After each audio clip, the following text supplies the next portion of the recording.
कोणाला स्वतःच्या लग्नालाच जाता येत नाहीये, कोणाला परीक्षा देता येत नाहीये, कोणाचे वयस्कर आई वडील 48 तासांपेक्षा जास्त वेळ वाट बघत बसलेत, कोणी हातात वडिलांच्या अस्थी घेऊन विसर्जनासाठी निघालंय. पण अडचण अशी आहे की पैसे भरून तिकीट काढून वेळेवर पोहोचून देखील हजारो नागरिक विमानतळांवर ताटकळले आहेत. ना त्यांच्या खाण्यापिण्याची सोय आहे, ना आणखी किती तास वाट बघावी लागेल हे सांगणारं कोणी आहे. विमानतळांवर काम करणाऱ्या कर्मचाऱ्यांना पुरेशी माहिती नाही, वरिष्ठांकडून पुरेशा सूचना आणि मार्गदर्शन नाही, त्यामुळे त्यांची दोन्ही बाजूने कोंडी होते. मात्र या दरम्यान संतापलेले प्रवासी मात्र कर्मचाऱ्यांच्या अंगावर जातात. हा सगळा गोंधळ बघून काही जण ही विमानतळ आहेत की मच्छी मार्केट अशी टीका करतात. हे चित्र आहे विश्वगुरू बनू पाहणाऱ्या, हवाई चप्पल घालणाऱ्यांना हवाई सफरीची स्वप्न दाखवणाऱ्या आपल्या भारत देशातल्या विमानतळांवरची. काय आहे हे संपूर्ण प्रकरण विस्ताराने बघूया. मागच्या 4 दिवसात इंडिगोच्या 2000पेक्षा जास्त फ्लाइट्स रद्द झाल्या आहेत. 3 लाखांपेक्षा जास्त लोकांना याचा फटका बसलाय. मात्र तरीही भारतातल्या विमानतळांवरचं हे गोंधळाचं वातावरण इतक्यात बदलेल याची खात्री देता येत नाहीये. इंडिगो भारतातली सगळ्यात मोठी विमान सेवा देणारी कंपनी. देशात ज्या कंपन्या विमान प्रवासाच्या सेवा देतात त्यात एकट्या इंडिगोचा वाटा 60% आहे. थोडक्यात भारतातल्या विमान सेवांवर इंडिगोचं एक हाती वर्चस्व आहे म्हणायला काही हरकत नाही. मात्र याच मोनोपॉलीमुळे आज इंडिगोचा कारभार बारगळल्यानंतर लोकांना प्रवासासाठी पर्याय म्हणून उभी राहू शकेल अशी कंपनी दिसत नाही. इंडिगोने या सगळ्या गोंधळाला सरकारने लादलेले नियमच कारणीभूत आहेत म्हणत सरकारच्या नियमांवरच बोट दाखवलं. परिणामी सरकारलाच इंडिगोच्या मोनोपॉली समोर झुकत नियमात शिथिलता आणावी लागली. ऑन टाइम एव्हरी टाइम ही इंडिगोची टॅगलाईन. इंडिगो ही अशी कंपनी आहे जिने सामान्य लोकांसाठी हवाई प्रवासाची नवी व्याख्या निर्माण केली. महागड्या सेवा प्रीमियम क्लासला आकर्षित करण्यापेक्षा सामान्य लोकांकडे आणि टियर 2 टियर 3 शहरांकडे कंपनीनं लक्ष दिलं. परिणामी सामान्यांच्या खिशाला परवडतील अशा तिकिटांच्या किमती, उत्तम सेवा, मॅनेजमेंट, स्वतःची जवळपास 400-450 विमानं यामुळे एअर इंडियाला मागे टाकत इंडिगो देशातली मोठी कंपनी झाली. इंडिगोला 2022 या आर्थिक वर्षात 2449 कोटी तर 2023 या आर्थिक वर्षात 3068 कोटींचा नफा झाला. एका वर्षात 10 कोटी प्रवाशांना घेऊन जाणारी इंडिगो देशातली पहिली एअरलाईन कंपनी ठरली.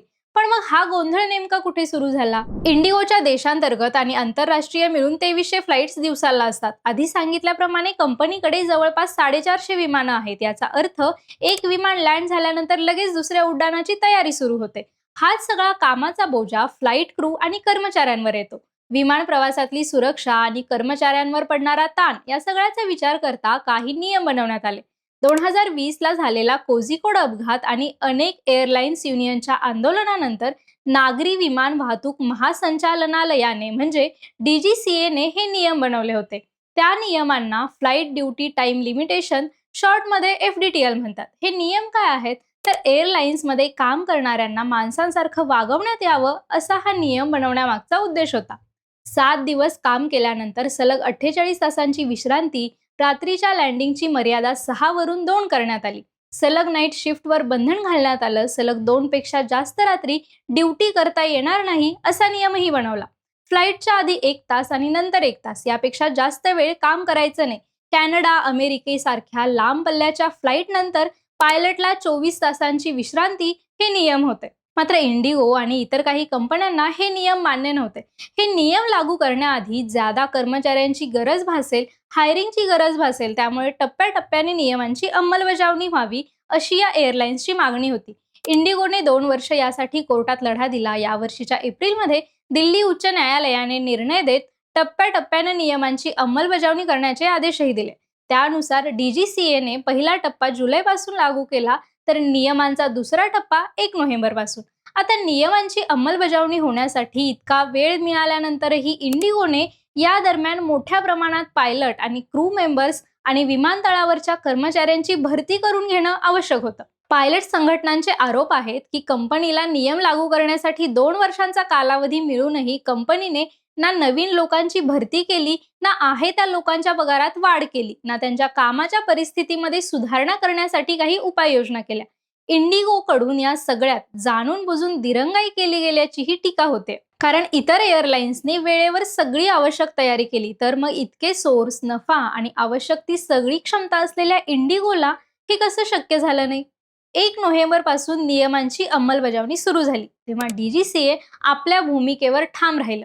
त्यांनी नियमांमधून सूट देण्यास स्पष्टपणे नकार दिला. DGCAच्या अधिकाऱ्यांनी पायलटचा फ्लाइंग डेटा तपासला आणि विश्रांती अपूर्ण असलेल्या पायलट्सना विमान उडवण्यापासून रोखलं आणि महिनाभरात इंडिगोचं व्यवस्थापनच बारगळलं. लाखो नागरिक त्रस्त झाले. विमानतळांवर गाव बाजारासारखा गोंधळ पाहायला मिळाला. आपण देशातली सगळ्यात मोठी कंपनी आहोत, त्यामुळे DGCA नियमांचं पालन करण्यासाठी दबाव आणणार नाही या विचारावर जास्त नफ्याच्या लालसेपोटी इंडिगोने कर्मचाऱ्यांकडून जास्त काम करून घेतलं आणि आवश्यक त्या प्रमाणात भरती केलीच नाही. नियम पाळले तर देशातली विमान वाहतूक कशी विस्कळीत होणार याचा अंदाज असताना देखील नियम शिथिल करून घेण्यासाठी इंडिगोने हा उशीर केला का, हा प्रश्न देखील आता लोक उपस्थित करतात. सरकार कंपनीच्या मनमानी समोर झुकणार नाही अशाच पवित्र्यात होतं.